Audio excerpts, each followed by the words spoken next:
नमस्कार। जैसा कि आपको पता है राजस्थान में उपचुनाव हो गए हैं और 23 नवंबर को उपचुनाव का परिणाम भी आ गया है। यह परिणाम सबको चौंका दिया है। लोगों को जिसकी उम्मीद नहीं थी वो इस चुनाव को जीत गया और जिसकी उम्मीद थी वो इस चुनाव को हार गया।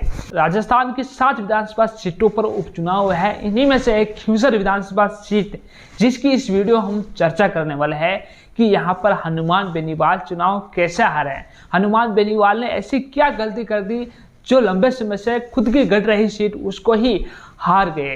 तो साथियों, इस वीडियो हम चर्चा करने वाले हैं उन विशेष गलतियों के बारे में, तो आप इस वीडियो में आखिर तक बने रहे। ये वीडियो बहुत ही इंटरेस्टिंग होने वाला है। तो साथियों, मैं आपको बता दूं, हनुमान बेनीवाल खींवसर से 4 बार विधायक और 2 बार सांसद बन चुके हैं और ये आरएलपी की गढ़ कही जाने वाली खींवसर विधानसभा सीट थी और सभी ये मान के चल रहे थे कि यहाँ पर हनुमान बेनीवाल की पत्नी कनिका बेनीवाल ही चुनाव जीतने वाली हैं।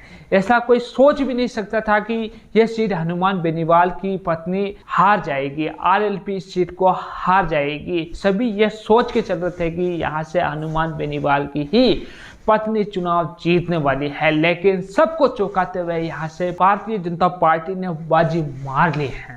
परिणाम से पहले सबकी निगाहें देवली उनियारा पे थी क्योंकि वहां पर नरेश मीणा ने थप्पड़ कांड कर दिया है, लेकिन चुनाव परिणाम के बाद सबकी निगाहें खींवसर पर आज टिक गई क्योंकि यहाँ पर जिसको जो उम्मीद नहीं थी वो हो गया है। तो ऐसा क्या कारण रहा है हनुमान बेनीवाल अपनी पुरानी सीट, अपनी परंपरागत सीट को हार गए? तो साथियों, हनुमान बेनीवाल की सबसे बड़ी गलती यही रही है कि हनुमान बेनीवाल ने यहाँ पर परिवारवाद किया है। मैं आपको बता दूं, हनुमान बेनीवाल ने पिछले उपचुनाव में अपने भाई नारायण बेनीवाल को उम्मीदवार बनाया था और नारायण बेनीवाल चुनाव भी जीत गए थे। नारायण बेनीवाल भी मात्र 4000 वोटों के करीब ही जीते थे और 2023 का विधानसभा चुनाव हनुमान बेनीवाल खुद मात्र 2059 वोटों से ही जीते थे। यहाँ पर ही हनुमान बेनीवाल को समझ जाना चाहिए था कि परिवारवाद का यहाँ पर इफेक्ट पड़ रहा है। फिर भी जनता ने विश्वास जताते हुए 2023 के विधानसभा चुनाव में हनुमान बेनीवाल को एक बार फिर मौका दे दिया और 2024 के लोकसभा चुनाव में भी हनुमान बेनीवाल को जनता ने विश्वास जताते हुए वापस मौका दे दिया। आरएलपी के जो कार्यकर्ता है वो ये सोच रहे थे कि हनुमान बेनीवाल अब सांसद बन जाएंगे। हमें से ही जो हमारे आरएलपी के कार्यकर्ता हैं उनमें से ही एक को मौका मिलने वाला है। किसी को ये उम्मीद नहीं थी कि हनुमान बेनीवाल इस बार भी परिवारवाद करेंगे। तो हनुमान बेनीवाल ने सबको चौंकाते हुए अपनी पत्नी को ही मैदान में उतार दिया। उनकी पत्नी के पास राजनीतिक खास अनुभव नहीं है, लेकिन उसके बावजूद भी हनुमान बेनीवाल ने अपनी ही पत्नी को खींवसर से टिकट दे दिया है। इससे आरएलपी पार्टी के कई कार्यकर्ता नाराज हुए हैं। हनुमान बेनीवाल चाहते तो जो कार्यकर्ता मजबूत है, जो लंबे समय से पार्टी में काम कर रहा है, जिसका वर्चस्व है, उसको टिकट दे सकता था, लेकिन हनुमान बेनीवाल ने कार्यकर्ताओं को मौका न देकर अपने ही परिवार में से अपनी ही पत्नी को मैदान में उतार दिया है। इससे आरएलपी के कई कार्यकर्ता टूटे हैं, आरएलपी से दूर हुए हैं।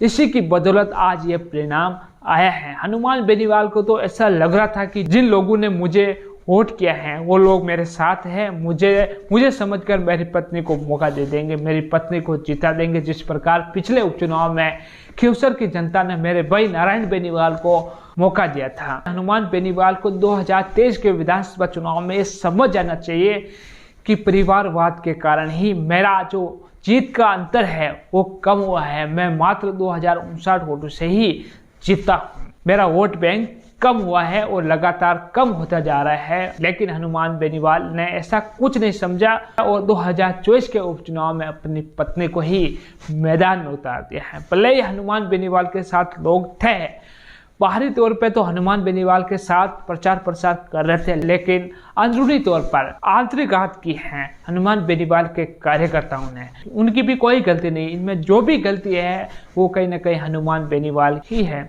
क्योंकि आरएलपी पार्टी में भी ऐसे कई मजबूत कार्यकर्ता हैं जो इस चुनाव को जीत सकते थे। उनके पास राजनीतिक अनुभव भी बहुत ही अच्छा है, लेकिन हनुमान बेनीवाल ने सबको चौंकाते हुए कनिका बेनीवाल को टिकट दे दिया है। कनिका बेनीवाल के पास कोई राजनीतिक अनुभव नहीं है, उसके बावजूद भी कनिका बेनीवाल को हनुमान बेनीवाल ने मौका दिया, जिससे आरएलपी के कार्यकर्ता नाराज हुए हैं, भारतीय जनता पार्टी की ओर गए हैं। और हनुमान बेनीवाल की दूसरी गलती यह थी कि हनुमान बेनीवाल ने कांग्रेस से गठबंधन नहीं किया था। हनुमान बेनीवाल को 2023 के विधानसभा चुनाव से सीख लेकर कांग्रेस से गठबंधन करना चाहिए था, लेकिन हनुमान बेनीवाल 2024 के लोकसभा चुनाव को देखकर कांग्रेस से गठबंधन नहीं किया था। हनुमान बेनीवाल ने लोकसभा चुनाव का परिणाम आते ही एक सीधे तौर पर कह दिया था कि हमारा गठबंधन यहाँ तक ही था, आगे हमारी पार्टी अपने स्तर पर राजस्थान में चुनाव लड़ेगी। इससे भी कांग्रेस पार्टी के कार्यकर्ता नाराज हुए हैं, कांग्रेस के नेता नाराज हुए हैं, इसीलिए हनुमान बेनीवाल से कांग्रेस से गठबंधन नहीं किया था। कांग्रेस को पहले ही ये पता था कि हमारी सीट यहाँ से नहीं निकलने वाली है, क्योंकि हमारा यहाँ पर वोट बैंक कम है। कांग्रेस की भी इच्छा थी कि हम आरएलपी से गठबंधन कर इस सीट पर चुनाव लड़े, लेकिन हनुमान बेनीवाल के और कॉम्पिटेंट के कारण कांग्रेस ने गठबंधन यहाँ पर नहीं किया है, क्योंकि कांग्रेस पार्टी एक राष्ट्रीय पार्टी है, राष्ट्रीय दल है, इसीलिए किसी भी छोटी पार्टी किसी भी नेता के लिए नहीं झुकती है। ये सबको ही पता है, चाहे वो भारतीय जनता पार्टी हो या कांग्रेस हो, कोई भी राष्ट्रीय दल किसी भी छोटी पार्टी या छोटे कार्यकर्ता के सामने नहीं झुकती है, भले ही वो उस सीट को हार जाए। इस चीज को हनुमान बेनीवाल को समझना चाहिए और हनुमान बेनीवाल को कांग्रेस के साथ गठबंधन कर इस चुनाव को लड़ना चाहिए। हनुमान बेनीवाल की इस हार का कारण ये मुख्य दो कारण रहे हैं। मैं आपको बता दूं, परिवारवाद के कारण ही हनुमान बेनीवाल के मजबूत कार्यकर्ता पार्टी को छोड़कर गए हैं। जो रेवेंद्र राम डांगा हनुमान बेनीवाल की पत्नी को हराकर भारतीय जनता पार्टी को जीता है, जो जीता है वो भी कभी आरएलपी में हनुमान बेनीवाल के साथ काम किया करता था, लेकिन रेवेंद्र राम डांगा ने इसको लेकर कई बार कहा है कि हनुमान बेनीवाल केवल अपने परिवार में सही मौका देता आया है, इसीलिए हमने हनुमान बेनीवाल की पार्टी आरएलपी को छोड़ा है। और रेवेंद्र राम डांगा के अलावा भी उमेदराम बेनीवाल जो भी कभी आरएलपी के मजबूत स्तंभ हुआ करते थे, उन्होंने भी परिवारवाद के कारण आरएलपी को छोड़कर कांग्रेस पार्टी ज्वाइन किए हैं। तो आप ऐसे में समझ सकते हैं कि आरएलपी के जो मजबूत स्तंभ है वो आरएलपी को छोड़कर अदर पार्टियों में जा रहे हैं। इसी कारण से कहीं ना कहीं हनुमान बेनीवाल इस चुनाव को हारे हैं। ये हनुमान बेनीवाल को समझना चाहिए। अगर हनुमान बेनीवाल आगे भी अगर इसमें सुधार नहीं करते तो मैं दावे के साथ कह सकता हूं कि भविष्य में भी हनुमान बेनीवाल की पार्टी का यही हाल होने वाला है।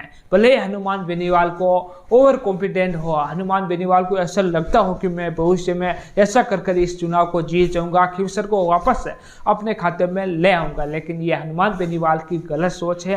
वैसे मैं आपको बता दूं, खिवसर को लेकर भारतीय जनता पार्टी बहुत ही खुश है, क्योंकि ये सीट पहले भारतीय जनता पार्टी की हुआ करती थी, लेकिन इस सीट को हनुमान बेनीवाल ने अपने कब्जे में कर लिया था। हनुमान बेनीवाल ने अपना गढ़ बना लिया था, लेकिन भारतीय जनता पार्टी ने एक बार फिर इस सीट को अपने खाते में ला दिया है। वहीं कांग्रेस पार्टी इस सीट को लेकर आने वाले चुनाव में रणनीति तैयार कर दी है कि यहाँ पर किस नेता को भेजा जाए, किस प्रकार यहाँ से रणनीति बनाई जाए जिससे कि यहाँ पर कांग्रेस मजबूत हो। तो साथियों, इन सब को लेकर आपकी क्या राय है?